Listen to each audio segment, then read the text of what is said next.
Esto lo podemos ver en este grafiquito, ¿no? Si ustedes pasan por un prisma de innovación, van a tener esos tres componentes. Miren esa frase que he puesto adrede ahí, ¿no? Duplicar una idea puede no ser un acto creativo. Aplicarla ante un problema y un contexto en el que nunca se aplicó puede ser considerado una innovación. ¿Qué quiere decir esto? Que hay innovaciones que se dan, por ejemplo, ustedes me dirán, pero qué pobre el concepto de innovación. Quiere decir que yo me traigo una máquina láser en un sitio donde nunca se trabajó con maquinaria láser, en una metalmecánica, y eso ya quiere decir que hemos innovado. Claro, estás innovando procesos, estás innovando formas de organización, de funciones dentro de la propia planta cuando hace el ingreso a esa tecnología. Por supuesto que es una innovación. Ahora, el tema es que podemos ver niveles de innovación. Hay innovaciones incrementales, pero también hay innovaciones radicales.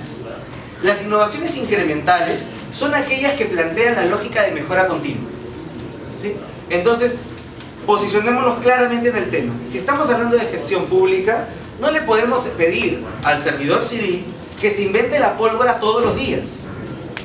Ni menos en una empresa. En una empresa la tienen clarísima. El nivel de inversión de tiempo, horas hombre, que se le da a los procesos de mejora incremental son mayores que los que se le da a los de mejora radical. ¿Por qué? Porque en la mejora incremental tú estás mejorando una situación y tienes muchas posibilidades de poder acertar con innovaciones que solucionen los problemas cada vez mejor, ¿no? Son como avances progresivos. En la investigación disruptivo radical no vas a estar creando un diseño curricular todos los días o un modelo de servicio todos los días, ¿no es cierto? Y además es riesgoso también que todo el tiempo pienses que productos disruptivos tienen que ingresar, porque el nivel de éxito, por ejemplo, de proyectos de innovación disruptivo es ya estadísticamente estudiado de 1 a 10. O sea, de cada 10 patentes, por ejemplo, una sola se aprueba y las otras nuevas, que son sumamente importantes, se caen. Entonces el nivel de riesgo es muchísimo más alto.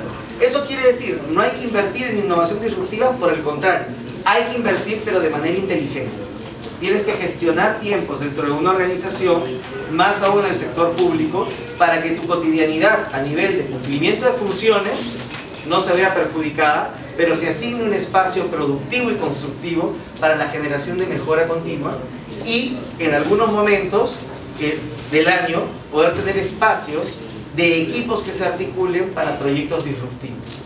Entonces, en lógica de gestión, ¿en qué deriva esta idea de hay innovaciones incrementales y hay innovaciones, ¿no?, radicales? ¿En qué deriva esa idea? En que el sistema de gestión, de uso del tiempo, horas hombre, tiene que también tener una proporcionalidad y tiene que tener un estilo de gestión. En este caso estamos hablando de gestión por equipos o por proyectos, equipos de proyectos. Tú articulas equipos de proyectos. Cuanto más disciplinares, mejor.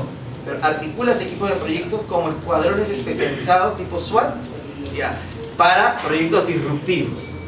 Y articulas una cultura y una práctica, que ahora vamos a ver la parte metodológica permanente, a nivel de mejora continua, que es más cotidiano, ¿sí? Entonces tienes la parte de innovación tipo SWAT, vamos a desactivar la bomba, ¿no? Y tienes la innovación tipo cotidianicemos el proceso de mejora continua, sin que todo el tiempo estemos mejorando permanentemente, porque también es una ilusión que no vamos a cumplir funciones, ¿no?, que son también cotidianas. ¿Cuánto da Google para la innovación radical? Por ejemplo, la más innovadora, para ponernos un extremo, da 20% del tiempo del trabajador está diseñado para poder hacer proyectos disruptivos y el 30% para proyectos incrementales, pero es Google. Lo que la literatura plantea como tiempos lógicos es establecer de 5 a 10%, pero normalmente se queda en 5%, de 5 a 10% de proyectos radicales, ¿no?, o disruptivos, como también se le llama, y a nivel de proyectos de mejora continua o innovación incremental, desarrollarlo con 20%. Esos son los porcentajes que normalmente maneja la literatura.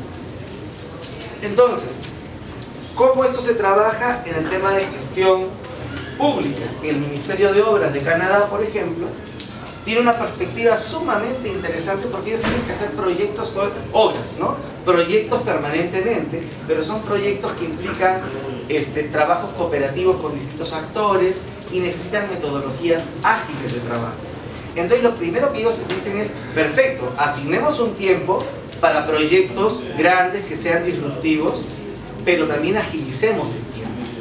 Entonces aquí nos vemos confrontados en una situación en la que la innovación no solamente necesita distribuirse en la carga horaria, sino además poder favorecer cómo voy a agilizar los tiempos de trabajo en equipo para que se produzcan rápidamente productos que no hagan que se dilate el asunto de manera ilimitada, por un lado, y dos, que además me permitan hacer tres cosas fundamentales: fallar rápido, fallar varias veces y fallar barato.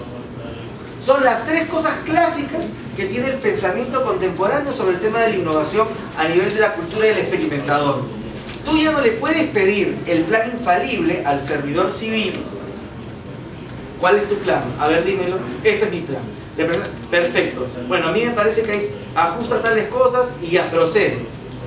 Estamos pensando en lógica de planes infalibles que luego, al ser ejecutados, tienen que ser posteriormente evaluados. Aquí estamos hablando en la lógica de que antes de que se implemente, antes incluso de pilotos, pero el piloto es parte de este proceso, hay experimentaciones previas de feedbacks y retroalimentaciones para minimizar el riesgo de implementación y que la innovación cale. Entonces, el prototipado, conceptos como prototipos, simulaciones, son fundamentales para estas agencias de gobierno o estos ministerios que comienzan a tratar de hacer proyectos realmente bonitos, disruptivos, pero que para que sean aceptados por la ciudadanía tienes que someterlos a varias pruebas para que realmente funcionen. De lo contrario, se pueden caer.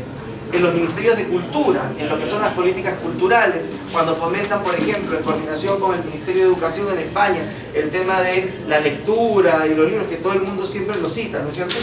Cómo se hizo en el tema de los metros, ¿no? Y que está posicionado. Bueno, para hacer eso, tuvieron que prototipar, tuvieron que testear los prototipos, tuvieron que reunirse con la gente para minimizar riesgos y hacer la perspectiva de Reggio Emilia en educación infantil, ¿no es cierto? Que trabaja Loris Malaguzzi, ¿no? Y Francesco Tolucci, que trabajaron el tema de ciudades para niños.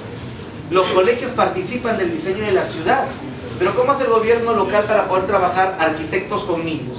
Prototipos simulados, y los niños tienen plastilinas, legos, y con eso participan del proceso, de tal manera que experimentan con esa respuesta innovadora que tú les quieres dar. Si no existen procesos de simulación que no son lo mismo que validaciones, no son lo mismo que los momentos, mesa de validación, recoge todos los feedbacks, intégralo dentro del documento, ¿no? Sino que tienen que ver con que realmente se trate de ver cuán aplicativo puede ser esto o aquello. Obviamente el tema de normas tiene su propia lógica, pero a nivel de acciones, estrategias, campañas, tenemos que generar pilotos y tenemos que prototipar para minimizar riesgos de cualquier tipo de intención que al final se nos vaya de las manos. Les pongo un caso. La fundación Telefónica tuvo un problema cuando a través de ProNiño quisieron combatir el tema del trabajo infantil, y para eso se fueron a los colegios y decían: vamos a apoyar a los niños que trabajan para que ya no trabajen, y por lo tanto vamos a obsequiarles mochilas, vamos a obsequiarles sus materiales y útiles escolares, así que todos los niños que trabajan, por favor, se empadronan aquí, y luego va a haber una mesita donde ellos pueden recoger sus útiles mientras que sus compañeros en otra fila se matriculan normalmente. ¿Qué pasó? Todos los niños se volvieron trabajadores ahí, dijeron yo también quiero, y todos tenían una población gigantesca también de niños trabajadores, no necesariamente trabajan o no trabajan, pero haciendo cola para poder coger su mochilita. Otros programas de otras instituciones generaron una subvención de 200 soles para las familias con niños trabajadores. ¿Y qué pasó? Los niños recibían eso y seguían trabajando. ¿Y por qué? Porque decían: apoyo más a mi familia así, todavía me pagan por ser trabajador y encima gano lo que siempre gano, ¿no? Entonces, la lógica está dentro del proceso de innovación en testear, experimentar sucesivamente.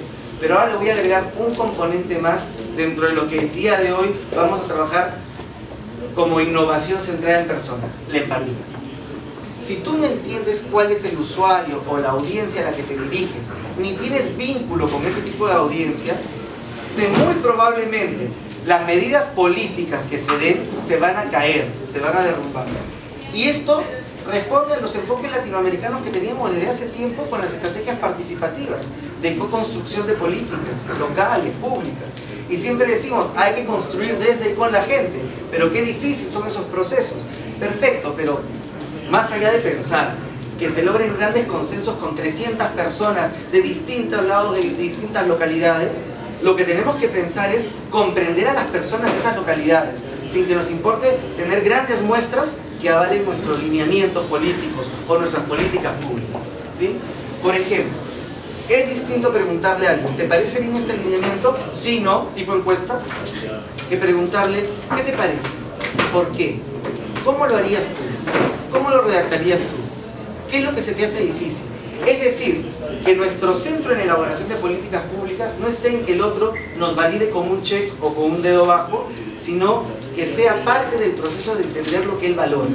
Pues si no hay empatía en la construcción de políticas públicas o en la construcción de estrategias, ¿no?, campañas nacionales que se quieran hacer, es muy probable que no pueda llegar al ciudadano usuario, que puede ser el docente, o que puede ser el estudiante, o el administrativo, de una manera adecuada. Pero este concepto de la empatía, que a todos nos puede parecer sentido común, normalmente cuando yo hago talleres de Design Thinking, y a los que van a ir a los talleres de Innova se van a dar cuenta, no sabemos ni siquiera entrevistar a una persona. Sabemos hacer una encuesta. Y somos grandes encuestadores de alternativa A, B, C o D. Índice de respuesta con D, con C, con B. Perfecto, si les gusta o no les gusta. Y eso jamás tiene que ver con la empatía. Ahí no comprendes al sujeto, solamente reportas sus respuestas. Este tipo de innovación que les voy a comentar a continuación, entonces tiene las características usuales de toda innovación, que ya las hemos visto, pero es experimental, está centrada en la persona porque empatiza y tiene un tercer componente. Toda innovación es una experiencia que se diseña, no solamente un producto, es una experiencia porque la gente lo va a usar. Tú diseñas no solamente el producto, alrededor del producto hay una experiencia del cómo uso.